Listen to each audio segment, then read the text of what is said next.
नांदणी superfast news, घटना तुमची, बातमी आमची। विद्यमान चेअरमननी सह्याद्रीवर कर्जाचा डोंगर उभा केला, आमदार मनोज घोरपडे। सह्याद्री कारखान्याचे विस्तारीकरण 3 वर्षांनंतरही पूर्ण झालेले नाही। आम्ही खटाव मांड साखर कारखाना उभारला, त्यावेळी पायाभरणीपासून 11व्या महिन्यात साखरेचे उत्पादन घेतले होते।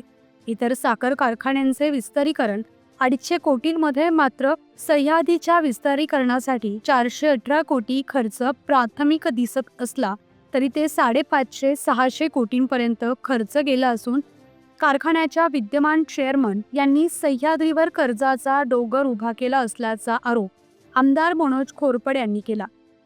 सह्याद्री साखर कारखान्याच्या पंचवार्षिक निवडणुकीसाठी मंगळवारी आमदार मनोज घोरपडे यांच्या उपस्थितीत त्यांच्या गटातील उमेदवारांनी अर्ज दाखल केले। या प्रसंगी कारखान्यावरील कर्जाचा बोजा कमी करून शेतकरी सभासदांना चांगला दर देण्यासाठी नवीन संचालक काम करतील असा विश्वास व्यक्त केला। विद्यमान चेअरमन यांच्याकडून सह्याद्री सहकारी साखर कारखान्यात अत्यंत चुकीच्या पद्धतीने कामकाज सुरू आहे। हा कारखाना सभासदांचा राहिला नसून तो पिता पुत्रांच्या मालकीचा झाला आहे। त्यामुळे कारखान्यातील या एकाधिकारशाही विरोधात शेतकरी सभासदांमध्ये प्रचंड रोष निर्माण झाला असून या पंचवार्षिक निवडणुकीत परिवर्तन घडवून शेतकरी सभासदच विद्यमान चेअरमन यांना खरी बसवतील। तरी सह्याद्री साखर कारखान्याची निवडणूक काँग्रेस, शिवसेना, राष्ट्रवादी, रयत संघटना, स्वाभिमानी शेतकरी संघटना, भाजपा अशा आम्ही सर्वांनी एकत्र लढविण्याचा निर्णय घेतला आहे। त्यामुळे कारखान्याच्या विद्यमान चेअरमन यांना खरी बसवण्याच्या दृष्टीने आम्हा सर्वांचे प्रयत्न सुरू आहेत। पृथ्वीराज चव्हाण काँग्रेसचे नेते असून त्यांना मानणारे सभासद अधिक आहेत। त्यामुळे या निवडणुकीच्या दृष्टीने त्यांची भूमिका जाणून घेण्यासाठी आपण त्यांची भेट घेतली आहे। विधानसभेप्रमाणे एकसंघ होऊन आम्ही कारखान्याच्या निवडणुकीला सामोरे जाणार आहोत। प्रतिनिधी सकलेन मुलानी। आज आम्ही सर्वांनीच या ठिकाणी कुलदैवत ज्योतिर्लिंगाचं दर्शन घेऊन अतिशय चांगल्या मुहूर्तावर आज सर्वांचे सह्याद्री सहकारी साखर कारखान्यासाठी अर्ज भरलेले आहेत आणि बऱ्याच वेळा दिशाभूल करण्याचा या ठिकाणी प्रयत्न केला जातो। परंतु जे काय आज उत्स्फूर्तपणे या ठिकाणी एवढ्या मोठ्या प्रमाणावर विरोधकांनी अर्ज भरण्याची मला वाटते सह्याद्री सहकारी साखर कारखान्याच्या इतिहासातील ही पहिलीच वेळ आहे। आणि परवाच जे चेअरमन आहेत त्यांनी सांगितलं की या ठिकाणी सभासद या ठिकाणी चेअरमन बनवणार आहेत। तर सभासदांनी जो निर्णय घेतलेला आहे आणि जे आज चेअरमन आहेत त्यांना माजी चेअरमन करण्याचा आणि नवीन या ठिकाणी सर्वसामान्य शेतकऱ्याचा मुलगा या ठिकाणी चेअरमन, व्हाईस चेअरमन करण्याचं या ठिकाणी संकल्प सभासदांनी केलेला आहे। त्या माध्यमातूनच एवढ्या मोठ्या प्रमाणावर आज या ठिकाणी अर्ज दाखल झालेले आहेत। पृथ्वीराज चव्हाणांनी आपली काय कमराबंद चर्चा झाली याची सध्या तालुक्यात चर्चा आहे।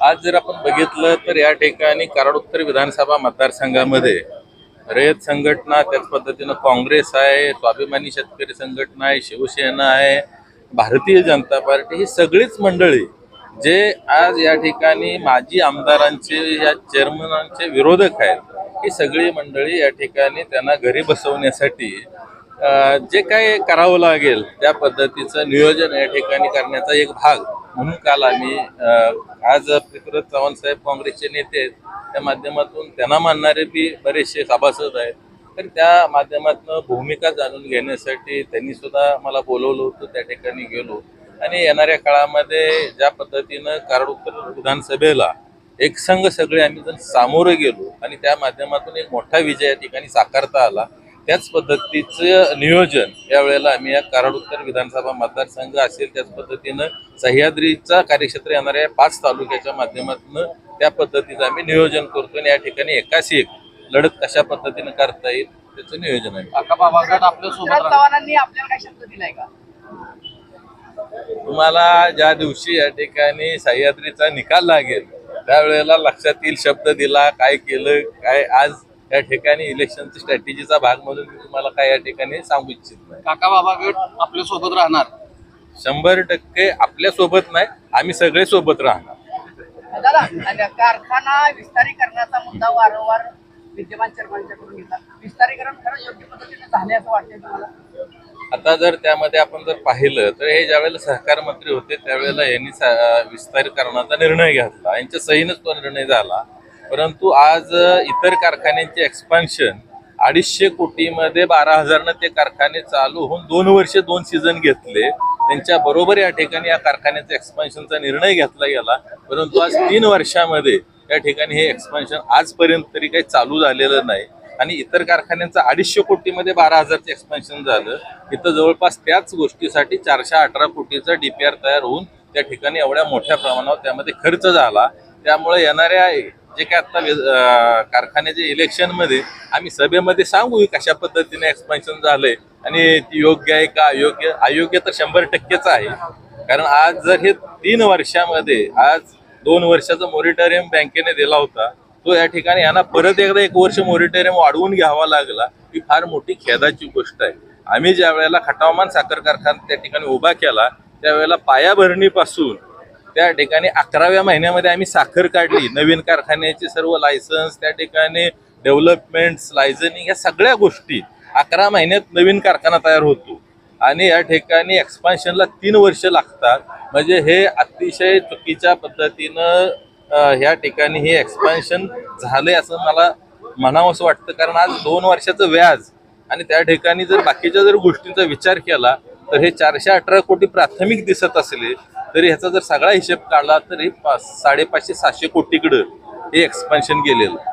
सभासदांच्या गाठीभेटी तुम्ही घेत आहात, त्याची काय खर्च बाहेर आले? सभासदांचं एकच म्हणणं आहे, आम्हाला फक्त ह्या वेळेला ह्या विद्यमान संचालक मंडळाच्या विरोधात, विद्यमान चेअरमनांच्या विरोधात मतदान करायची संधी द्या. आम्ही 100% ह्या वेळेला बदल घडवून आणणार. दक्षिणच्या भाजपची काही चर्चा झाली का?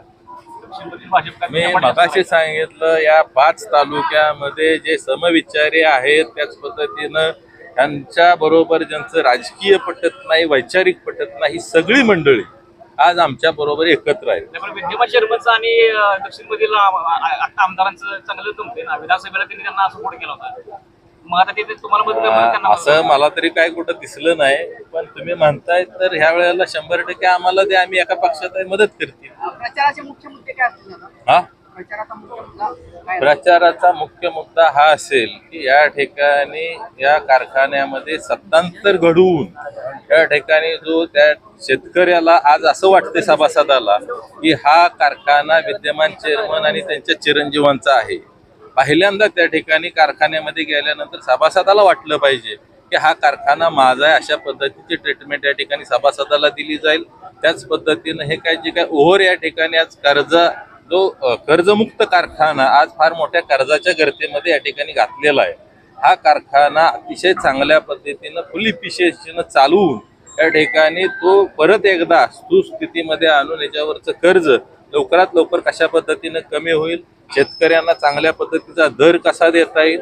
आणि आज जो काही इथं पॅटर्न झाला आहे की सभासदाचा ऊस 21 महिन्यानं 22 महिन्यानं पेटवून न्यायचा, तर त्या बाबतीत आज जे काही एक्सपान्शन या ठिकाणी झालेलं आहे त्या माध्यमातून सभासदाला प्रायोरिटी देऊन त्या ठिकाणी सभासदाचा ऊस कसल्याही परिस्थितीत 17-18 महिन्यामध्ये कशा पद्धतीनं नेता येईल आणि त्याला ज्या पद्धतीनं सभासद म्हणून त्याचे जे काय त्याला मिळायला पाहिजे, जे काही त्याला त्याचे हक्क आहेत ते 100% आम्ही मिळवून देऊ. त्या ठिकाणी साखरेचा एक त्यांनी मुद्दा मांडला की एप्रिल नंतर आम्ही फ्री देणार आहे. परंतु हे आमचंच संचालक मंडळ त्या ठिकाणी येणाऱ्या एप्रिल महिन्यात साखर 100% फ्री देणार. दादा, पृथ्वीराज चव्हाण स्टेजवर असतील का?